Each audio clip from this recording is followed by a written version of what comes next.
지금 히브리서를 저희가 계속 하고 있죠. 많은 사람들이 믿음에 대해서 오해를 하기도 하고 믿는 사람들을 오해하기도 합니다. 전번에도 얘기했죠. 믿음을 너무 많이 오해를 해가지고 다 열거할 수 없습니다. 그 중에 하나 가장 대표적인 게 믿음을 어떻게 오해하냐면 소원을 말해와 들어줄게. 이걸로 생각해가지고 귀에 오시는 분들이 있습니다. 하나님께서 그런 분들을 불쌍히 여기십니다. 그런데 어쨌든 간에 그게 성경에서 말하고 있는 믿음이라고 생각하시면 큰 오해입니다. 그걸 포함하기도 합니다, 분명히. 그런데 또 사람들이 많이 오해를 해서 믿는 사람들조차도 오해를 합니다. 그래서 광신도라고 얘기를 하죠. 제가 지난번에 저 첫 번째 대학교 때 들었던 그 환자라는 말 잠깐 얘기를 했죠. 근데 여러분들은 믿음을 어떻게 생각하십니까? 여러분들은 예수님을 믿는다는 걸 뭘 말하는 거예요? 그걸 잘 분별하시고 또 정하셔야 되겠죠. 근데 성경에서 가르쳐주고 있습니다. 히브리서를 통해서 가르쳐주고 있죠. 우리가 무엇을 믿습니까? 예수님이 십자가에 죽으신 것, 역사적인 사실을 믿는 거예요. 그리고 이 예수님께서 죽으신 것이 완전한 제사였다. 우리의 죄 문제를 완전히 해결해 주시는 그거다. 그러니까 이것을 믿는 사람들은 어떻게 살아갑니까?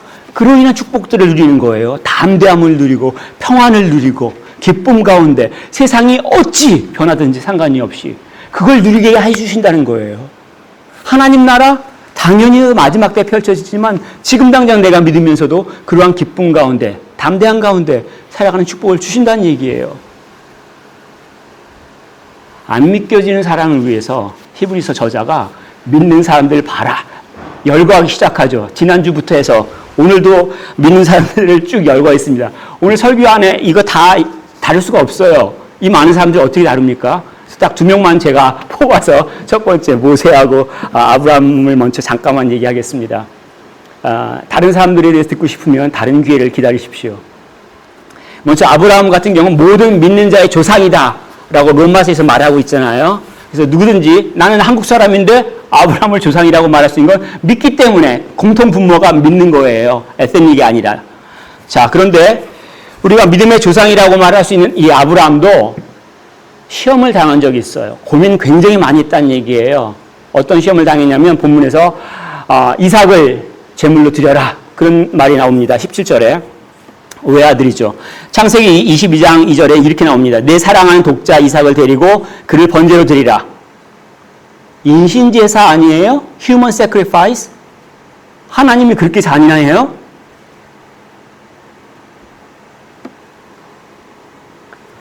당 시대를 생각할 필요가 있습니다. 오히려 이런 인신공양, 인신제사가 인류 역사상 굉장히 흔하게 일어났어요. 심청전 아시죠? 심청이가 아빠가 봉사인데 눈뜨게 하기 위해서 쌀 300석을 받고 인당수, 지금으로 한 100년도 아빠다예요. 거기에 풍덩 빠져가지고 아빠 눈을 고쳤다라는 그 판소리 있죠, 소설. 그게 언제적 얘기예요? 17세기 말 18세기 초예요. 300~400년밖에 안 됐어요. 우리나라에서 그런 인신 제사를 드리는 게 전혀 이상하지 않은 시대가 300~400년밖에 안 됐어요. 아브라함은 지금 3000년 전이에요. 그리고 아브라함 실제로 드리진 않았습니다. 아브라함이 있었던 가나안 지역에서 인신 제사를 드렸어요. 특별히 몰렉 같은 우상에게. 이스라엘 안에도 들어와서 제사를 인신 제사를 드렸는데 이게 우상 숭배로 하나님께서 혐오하셨잖아요. 아브라함은 실제로 나중에 성경을 읽어보면 아시겠지만 인신제사 안 드립니다. 이걸 뭘 말하냐면 아브라함이 있던 시대를 통해서 아브라함의 문화와 언어를 통해서 하나님께서 말씀하시고 싶으신 게 있는 거예요. 어떤 거냐면 가장 사랑하는 게 뭐니? 그래서 창세기 22장 2절에 내 사랑하는 독자 이삭을 데리고 라고 표현하고 있습니다. 가장 소중한 거 아브라함에게. 아브라함이 가장 사랑하는 거, 의지하는 게 이삭이었다라는 것을 우리는 알 수가 있습니다. 근데 이러한 이삭을 만약에 제사로 이렇게 제물을 드리면 문제가 발생하죠. 뭐 우스갯소리로 사라하고 어떻게 됐을까 궁금하죠. 오늘날도 사실은 자녀를 키울 때 아빠가 엄격하게 키우면 엄마가 태클 들어와요. 거꾸로 된 경우도 있습니다. 엄마가 엄격하게 키울 때 아빠가 태클하는 경우도 있습니다. 그거 반대 물리치기 쉽지 않습니다. 그걸 물리치고 쭉 하는 건 어려운데 어쨌든 간에 아브라함은 이삭을 제사를 지내려고 할 때 사라를 어떻게 설득을 시켰을까? 이거 머리 아픈 문제예요. 그래서 모르겠어요. 어쨌든 성경에서는 언급되지 않습니다. 근데 중요한 것은 아브라함 자신에게 문제가 되죠. 왜냐하면 하나님은 아브라함에게 나타나서 아브라함에게 축복하신다고 약속하셨어요. 아브라함을 통해서 천하 만민이 복을 얻는다고 하셨어요. 아브라함의 씨를 통해서 천하 만민이 퍼져나간다고 얘기를 하셨어요. 자, 근데 이삭을 죽이면 어떡합니까? 물론 아브라함의 다른 아들이 있었죠. 이스마엘이라고. 근데 하갈의 아들이에요. 그리고 나중에 그두라라는 이제 첩을 얻는데 한 6명이 쭉 나옵니다. 이름도 다 모를 정도로. 총 8명이에요. 그러면 똑같은 n분의 1 할까? 라고 생각할 수 있는데 아닙니다. 오늘날하고 옛날하고는 틀려요. 장자상속이고 하나님께서 이삭을 통해서 축복하신다고 약속하셨기 때문에 이삭이 살아있어야지 뭐 자손을 퍼뜨리고 나라가 되고 그러는 거 아니에요? 이삭을 제물로 드리면 하나님은 어떻게 복을 주시죠? 하나님은 오늘은 이 말 하셨다가 내일은 저 말 하신 그런 분이세요?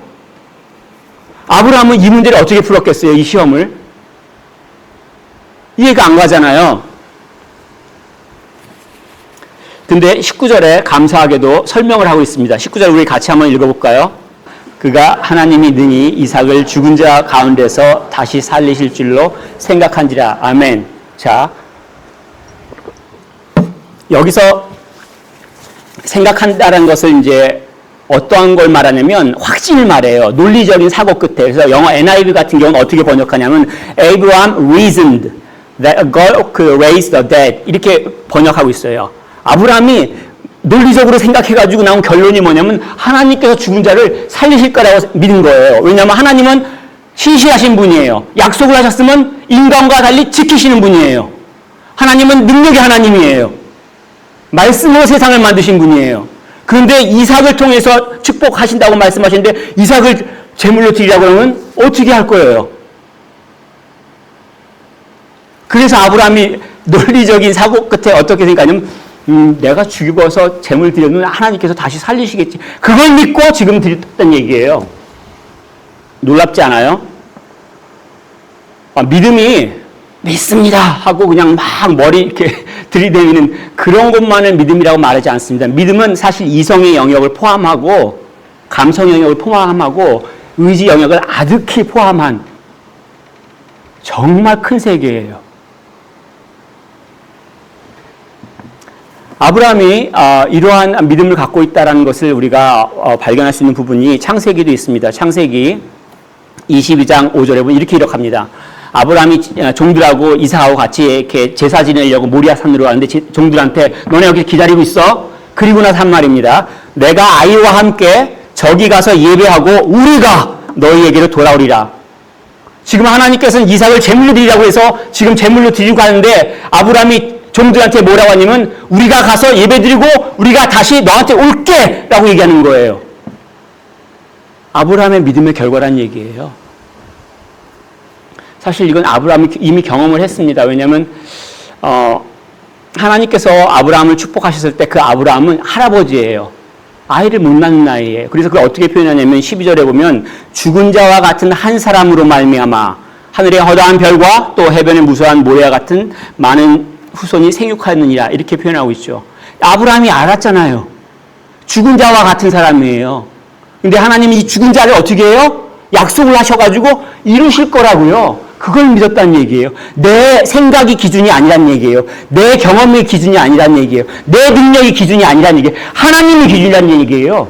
그 하나님 말씀을 듣는다는 얘기예요. 이게 믿음이란 얘기예요. 내가 판단해가지고 내가 하는 게 믿음이 아니란 얘기예요. 시험을 이기는 승리의 비결이 뭐겠습니까? 이기고 싶지 않아요? 승리하고 싶지 않아요? 여러분들이 어떠한 형편 가운데 있는지 잘 모르겠습니다. 어떤 사람들은 몸이 아플 수도 있고 어떤 사람들은 또 마음이 아플 수도 있고 어떤 사람들은 환경의 문을 두들기고 있습니다. 그것이 별거 아니라 할지라도 본인한테는 굉장히 위협적일 수도 있고 두려울 수도 있어요. 그 시험을 어떻게 이기죠? 믿음으로.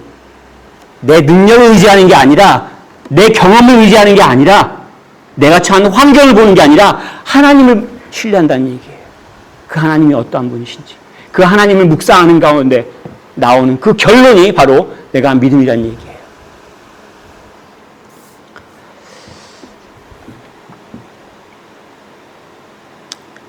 다음번에 모세를 잠깐 보겠습니다. 여러분들은 모세가 믿음의 사람이라고 할 때 어떤 생각을 하는지 모르겠습니다. 많은 경우에 뭐 율법을 준 사람, 아니면 민족의 지도자라고 생각할 수 있는데, 지금 히브리에서는 모세를 어떻게 설명하고 있습니까?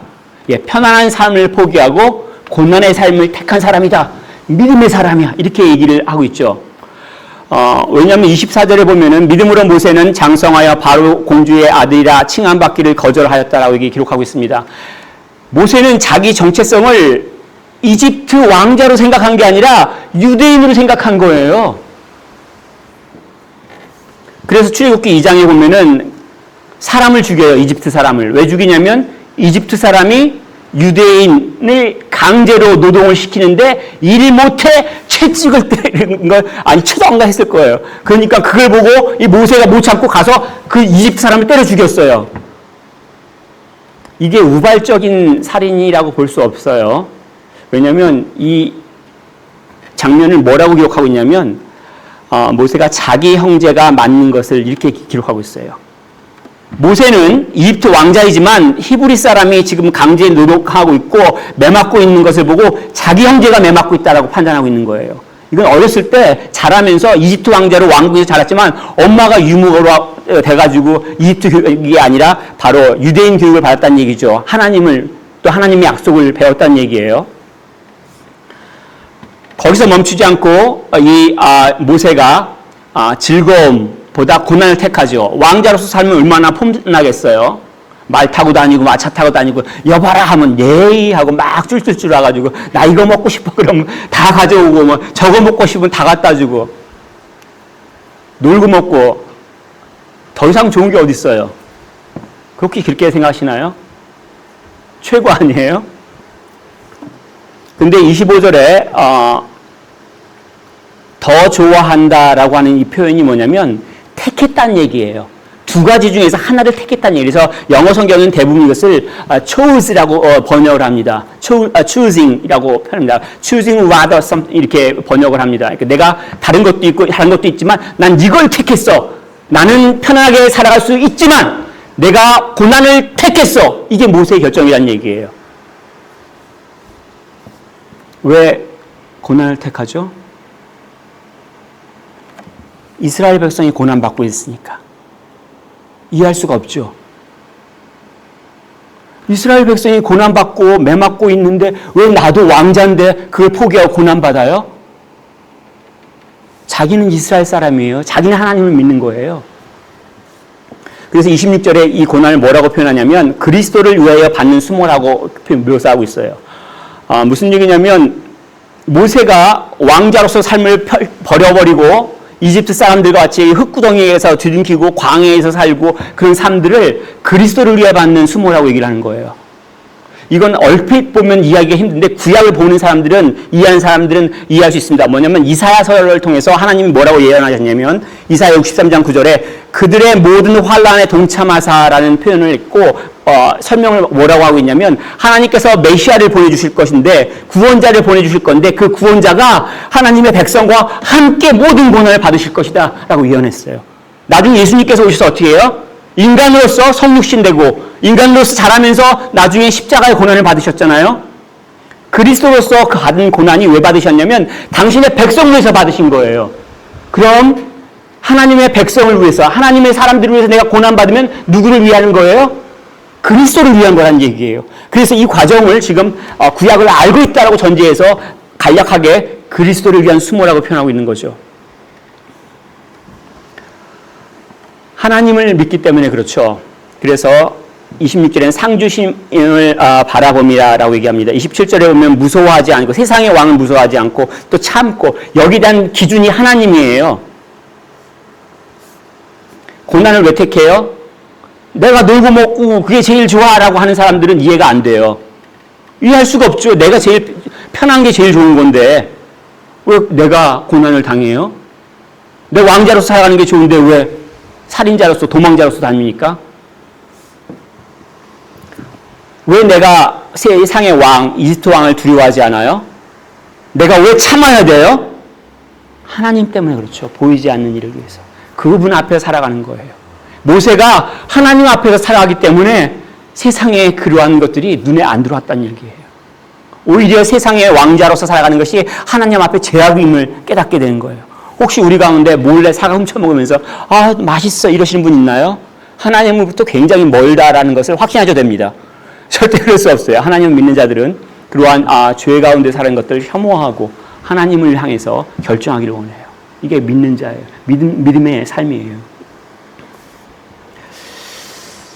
믿음의 사람들이 바로 하나님을 신뢰하고 하나님에 속한 자들을 섬기는 자들이라는 것을 알 수가 있죠. 이러한 믿음의 삶으로서 사실은 승리를 합니다. 33절부터 많은 설명들이 나와 있습니다.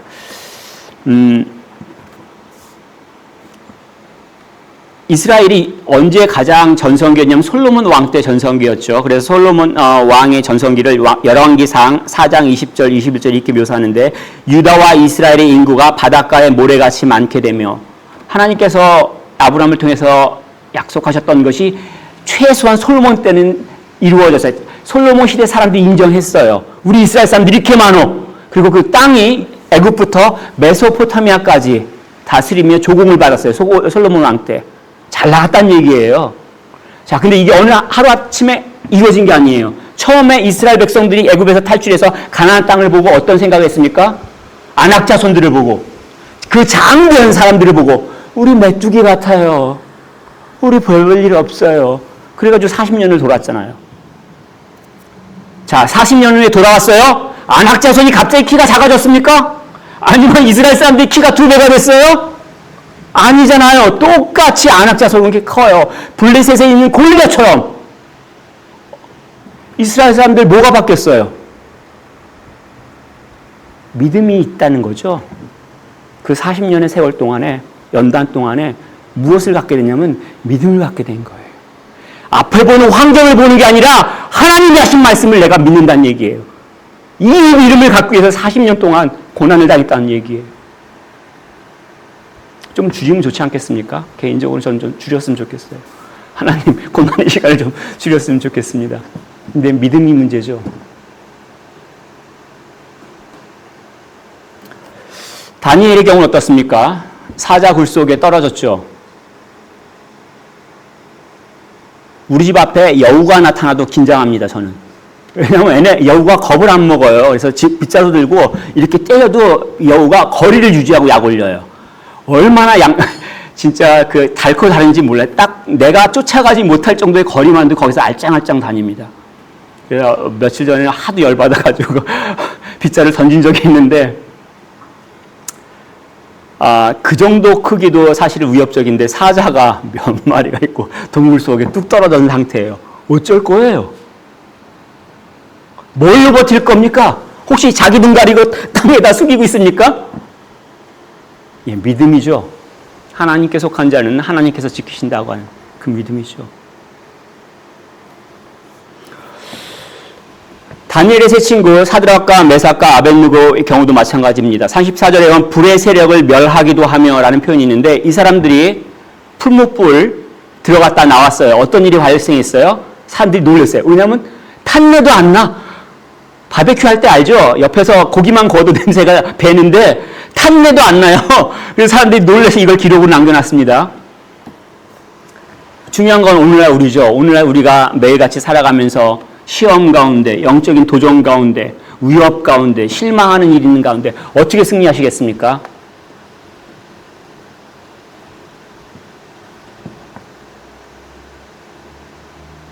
내가 증명한 시험을 보면요.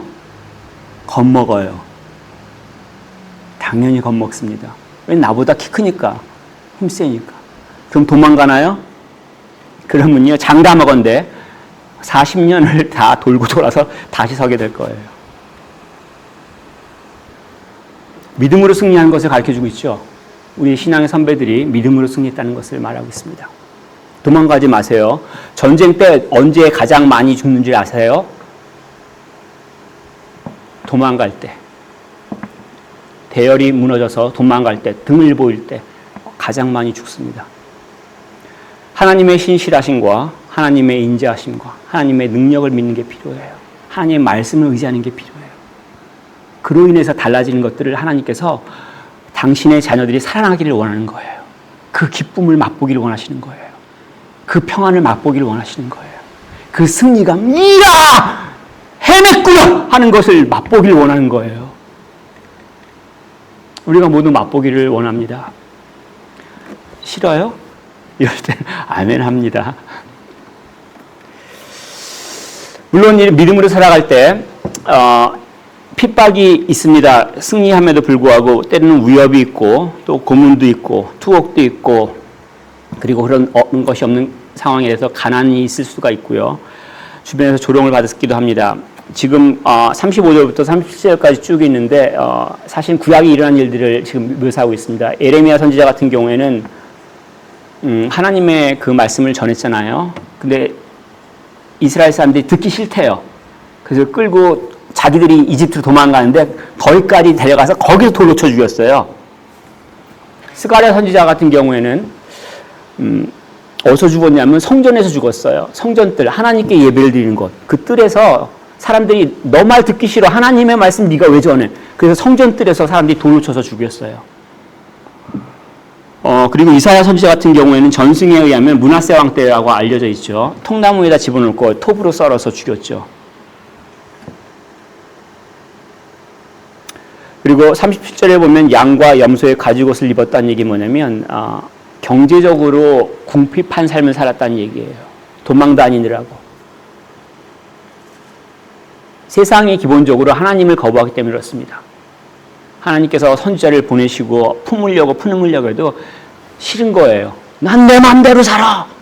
그렇기 때문에 하나님의 말씀을 전하는 자들, 하나님을 거부하는 거예요. 어떻게 살아갈 수 있겠습니까? 믿는 자가 그 사이에 잠깐의 기쁨, 잠깐의 만족, 아니면 돈 버는 거, 아니면 건강, 그것 때문에 살아가나요? 아니에요. 그건 온전하지 않고 영원하지 않습니다. 35절에 보면 여자들은 자기의 죽은 자들을 부활로 받아들이기도 하며 또 어떤 이들은 더 좋은 부활을 얻고자 하여 심한 고문을 받되 구차히 풀려나기를 원하지 아니하였으며 여러 가지 일들이 섞여져 있습니다. 이제 구약 보면 사르밧 과부 같은 경우, 수넴 여인 같은 경우에 엘리사 선지자 당시에 과부들인데 자기 아들들이 죽었어요. 근데 엘리야 선지자가 살려주고 엘리사 선지자가 살려준 기억이 있잖아요. 역사적 사건들이. 근데 이것들이 어떤 문제가 있냐면 시간 지나면 죽어요.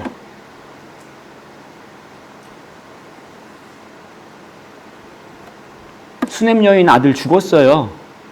사르밧 과부의 아들 죽었어요. 무슨 얘기냐면 영원하지 않다는 얘기예요. 그래서 뭘 바라봅니까? 더 좋은 부활을 바라보는 거예요. 죽지 아니하는 부활, 영원한 부활. 우리 주님께서 이 땅 가운데 다시 오실 때 일으켜 세우시는, 우리를 완전히 변화시키는 그 장면을 고대한다는 얘기예요. 이런 믿음을 갖고 살아가면 어떻습니까? 세상이 감당치 못합니다. 이것을 38절 이렇게 기록하고 있죠. 이런 사람은 세상이 감당하지 못하느니라. 영어 성경은 굉장히 재밌게 번역을 했습니다. 제가 NIV 성경 읽을게요. The world was not worthy of them. 자, 무슨 뜻이에요? 세상이 이러한 사람들을 품을 가치가 없다는 얘기죠. 무슨 얘기인지 이해를 못 하셨죠? 영어로 얘기했더니 갑자기 싸해지는데 핍박을 내가 감당하고 그럼에도 불구하고 내가 믿음을 갖고 살아가는 사람들, 그 불편함과 그 아픔들도 상관하지 않냐고 그 믿음을 갖고 살아가는 사람들은 이 땅에 어울리지가 않은 거예요. 이 수준 낮은 곳에 어울리지 않은 고귀한 존재라는 얘기예요. 그런 존재들에게 맞는 곳이 하나님 나라는 얘기예요. 하나님께서 그 나라를 주시겠다는 얘기예요. 오늘날에도 핍박이 있습니다.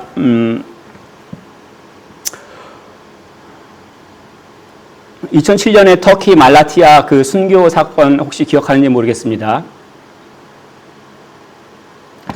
그리고 2019년에도 터키에서 한국인 선교사가 살해됐죠. 혹시 우리는 무슬림권에서 살고 있지 않으니까 괜찮다고 생각하시죠?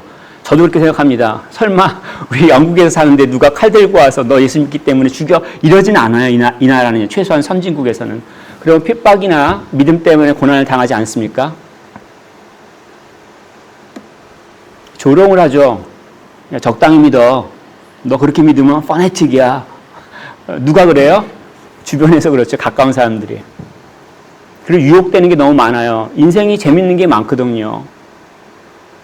그 재밌는 거 즐기는 게 인생 아니야? 왜 그렇게 퍼네틱으로 살아가? 이렇게 비웃잖아요. 그걸 어떻게 감당하시겠습니까? 내 삶이 너무 힘들진 않아요? 여러분들 삶이 지금 있는 게. 어떻게 그 어려운 삶을 버텨나겠습니까? 평생 나를 돌봐줄 줄 알았더니 배우자. 그래서 결혼했더니 결국은 내가 돌봐야 되는구나. 깨달았잖아요. 믿음의 사람은요, 믿음으로 살아갑니다. 그 믿음이 증거가 되고 그 믿음이 선물이 되기도 합니다. 39절에 보면은 약속된 것을 받지 못하였다라고 표현하고 있습니다. 이 약속된 것을 받지 못했다는 건 뭐냐면 하나님께서 구원을 베푸실 것이다. 여자의 후손으로 뱀의 후손을 밟을 것이다. 하늘의 별과 같이 바다의 낙가의 그 모래와 같이 이렇게 축복을 하셨단 말이에요. 그런 것들을 결국을 요약하면 뭐냐면 구원이에요. 구원을 약속받았어요. 근데 실제로 누가 구원해 준지 몰라요. 예수님을 모른다는 얘기예요. 예수님이 오실 걸 기다린 것뿐이에요. 약속은 받았는데 그 구원자가 되신 예수님을 모르는 상태예요. 자, 이러면 슬픈 건가요? 그런데 40절에 보면 더 좋은 것을 예비하신 거예요. 하나님께서. 무슨 얘기냐면 내가 좋은 게 좋은 거야 라고 우리는 생각해요. 난 이걸 원해. 이걸 좋아. 이게 제일 좋아. 그런데 그거 아니라니까. 훨씬 더 좋은 거 있다니까. 제가 처음 골프채를요 12파운드 주고 산 골프채가 있습니다. 아는 분이 체리티숍에서 하나에 1파운드씩. 근데 그 캘러웨이예요. 제가 명품까지 이름까지 말해서 미안한데 난 그게 제일 좋은 줄 알았어요. 명품이거든요. 캘러웨이 12파운드짜리. 지금 성찬이가 갖고 있는 게 한 자루가 그게보다 비쌀 것 같아요. 그죠? 훨씬 더 비싼 걸 휘두를 것 같은데 내가 이게 제일 좋아 하는 거하고 하나님께서 보시기에 그거 아니라고. 잠깐만 기다려봐. 그거 아니라고. 이렇게 해서 주시는 거하고 어떤 게 좋은 거예요? 당연히 하나님께서 주시는 걸 기다려야죠. 그게 뭐죠? 예수님을 통한 하나님 나라죠. 예수님께서 이 땅 가운데 오셔서 죄의 문제를 해결하셨다는 것들은 그로 인해서 내가 담대함을 가질 수 있는 거예요. 그로 인해서 내가 평안을 가질 수 있는 거예요. 그로 인해서 내가 기쁨을 가질 수 있는 거예요. 어찌 되든지 세상이 어찌 되든지 그 즐거움을 누릴 수 있다는 얘기예요. 이 땅 가운데서 하나님 나라 가운데서 무엇보다도 그 믿음으로 살아가는 걸 뭘 말합니까? 축복을 말해요. 가장 큰 축복이에요. 연애하실 때 혹시 공짜 밥 얻어먹어서 좋아하십니까? 연애를 여자하고 연애를 하는데 공짜로 밥 사줬어. 공짜로 밥 왔어. 이래서 좋아하는 사람이 있습니까? 모질이 아니에요? 미안합니다. 너무 거친 말을 했죠. 모자란 사람입니다. 연애하는 사람이 좋은 거잖아요. 내가 믿음을 갖고 있다면 그 믿음의 대상인 예수 그리스도가 나한테 가장 소중한 거예요. 가장 귀한 거예요. 내 생명보다도 예수님이 더 귀한 거잖아요. 믿음의 사람은 유혹과 핍박 가운데 살아가지만 결국은 승리하고 또 좋은 것들을 누립니다. 믿음으로 사는 사람들, 바로 예수를 신뢰하기 때문에 그렇죠. 또 예수님께 속한 사람들을 섬기면서 살아갑니다. 이러한 사람들을 믿음의 사람들이라고 얘기를 하죠. 여러분들, 우리 모두가 믿음의 사람들이 되기를 축복합니다. 기도하겠습니다.